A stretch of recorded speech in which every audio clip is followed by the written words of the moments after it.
এখন দেখছেন chicken puff bytes. এই চিকেন পাফ বাইটস বানাতে গেলে কি কি ইনগ্রেডিয়েন্ট লাগবে আর এরকম দেখতে হবে, মুচমুচে, ভেতরটা নরম।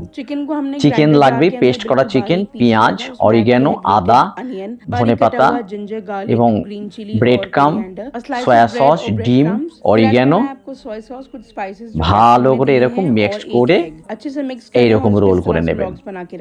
রোল করে একটু আটা ছিটিয়ে একটু পেস্টি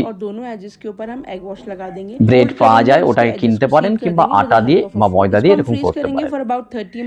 সেটাকে সুন্দর করে এরকম ডিজাইন করে সুন্দর করে মুখ বন্ধ করে তারপরে পাশ দিয়ে গোল গোল করে কেটে নেবেন।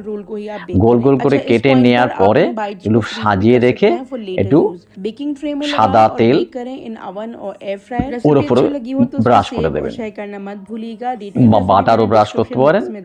সুন্দর করে তার ভেজে এইরকম দেখতে হবে। দেখুন সুন্দর